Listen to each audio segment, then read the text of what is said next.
Misteri Dawuh Sang Kiai. Hati-hati jika punya hodam, ruh dan sukma bayarannya.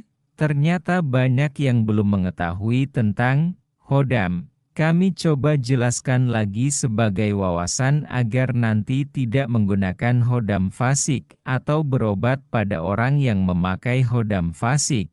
Hodam itu bahasa Arab, arti dalam bahasa Indonesia itu pelayan, pembantu. Arti dalam bahasa Jawa itu disebut perewangan.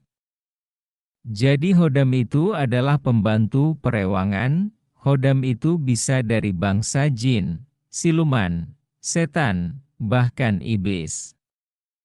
Itu dari golongan yang perlu kita hindari meskipun mereka mengaku sudah Islam karena dunia gaib itu banyak tipuan. Ada juga hodam dari bangsa malaikat, ini golongan yang baik. Namun jarang sekali di zaman akhir ini yang mempunyai hodam malaikat.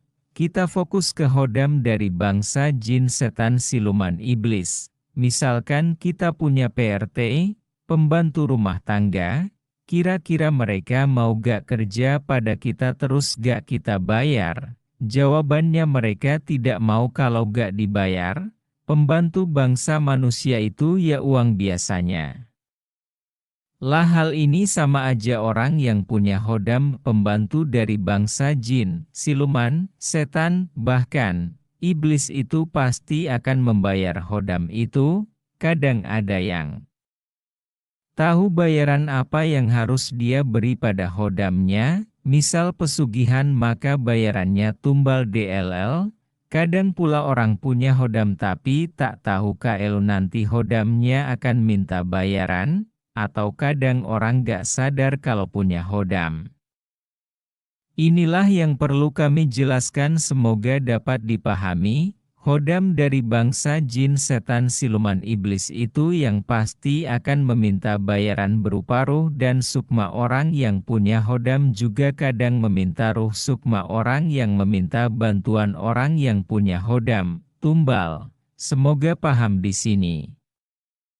Jadi orang punya kelebihan aneh-aneh di luar umum itu jangan kaget dan heran, biasa saja. Bisa jadi itu adalah hasil dari bantuan dari jin, siluman, iblis, setan, nanti yang meminta bantuan kepada orang yang punya kelebihan itu pasti akan ditumbalkan. Misal ada orang yang bisa melihat gaib terawangan, bisa mengobati, melancarkan rezeki, jodoh, pengisian ilmu kebal, sakti, kanuragan, pengasihan dan masih banyak lagi macamnya. Itu biasanya make hodam bangsa jin, siluman, setan, iblis. Nanti dia meninggal sebagian ruhnya akan diambil hodamnya. Atau bahkan semua ruhnya diambil oleh hodamnya sehingga tidak ke alam barzah tapi jadi budak iblis. Kalau ada orang berobat atau punya hajat sesuatu terus minta tolong dengan orang YG. Punya kelebihan karena bantuan hodam jin, setan, siluman, iblis, ya nanti orang itu juga akan kena. Artinya juga akan diambil oleh hodam orang yang punya kelebihan karena apa? Karena itu hasil dari bantuan mereka. Ruh dan sukmanya dikuasai dan ditawan jin di dalam tubuhnya sendiri. Makanya Mbok Yao jangan cari ilmu tanpa guru pembimbing, jangan suka datang ke tempat-tempat keramat dengan niat yang salah.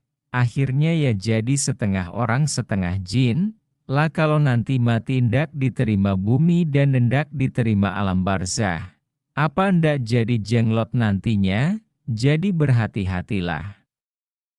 Jika tidak ada yang bisa memutus perjanjian keilmuan hodamnya maka akan berefek sampai 7 turunan bahkan bisa selamanya. Hidup ini hanya sementara, masih panjang lagi perjalanan hidup kita ke depan nanti. Semoga dapat dipahami.